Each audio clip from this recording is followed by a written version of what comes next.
વડોદરામાં ફરી એકવાર ડમી સ્કૂલનો મુદ્દો ઉઠ્યો। વેકેશનમાં સ્કૂલો ચાલુ હોવાના કરાયા આક્ષેપ। બરોડા એકેડમિક એસોસિએશન સાથે જોડાયેલા વાલીઓએ આજે જિલ્લા શિક્ષણ અધિકારી સમક્ષ રજૂઆત કરી છે। વાલીઓનું કહેવું છે કે જિલ્લા શિક્ષણ અધિકારીના આદેશ હોવા છતાં કેટલીક સ્કૂલો નિયમોનો ભંગ કરીને વિદ્યાર્થીઓને બોલાવી રહી છે।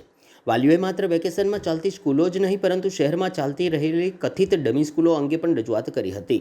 આ પ્રકારની સ્કૂલોમાં માત્ર હાજરીના દસ્તાવેજો રાખી વિદ્યાર્થીઓને કોચિંગ અથવા અન્ય સંસ્થાઓમાં અભ્યાસ કરાવવામાં આવતો હોવાના આક્ષેપો અગાઉ પણ ઉઠી ચૂક્યા છે। જિલ્લા શિક્ષણ અધિકારીએ વાલીઓને ખાતરી આપી હતી કે જો કોઈ સ્કૂલ વેકેશન દરમિયાન ગેરરીતિપૂર્વક ચાલુ હોવાનું સામે આવશે તો તેના વિરુદ્ધ કાયદેસરની કાર્યવાહી કરવામાં આવશે। ટ્યુશન ક્લાસીસના સંચાલકો તરફથી રજૂઆતો આવી છે કે વડોદરામાં વેકેશનમાં સ્કૂલો ચાલુ હોય છે। એ ઉપરાંત એમનું એવું કહેવું છે કે ડમી સ્કૂલો પણ હોય એવું એમને વિગતો આપી છે। ખાસ તો મારે આપના માધ્યમથી જણાવવાનું કે હાલ શાળાઓમાં વેકેશન છે। વેકેશનનો ઉદ્દેશ્ય બાળકો આખું વર્ષ દરમિયાન જે ભણ્યા હોય એના માટે રાહત અનુભવો અને થાક ઉતારવા માટે છે।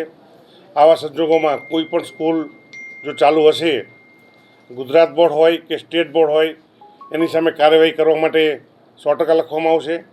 એ ઉપરાંત જે વિગતો અલગ અલગ 7 જેટલી ટીમો છે તો 7 જેટલી ટીમો આપણે તપાસ માટે ફરે છે। આવી કોઈ પણ સ્કૂલ જણાશે તો તેની સામે ચોક્કસ પગલાં લેવામાં આવશે। અને જે એમને કહ્યું છે અલગ અલગ સ્કૂલોમાં જે આરટીની પણ ફરિયાદો છે એ ફરિયાદો હશે તો એની પણ 100% નિકાલ કરવામાં આવશે।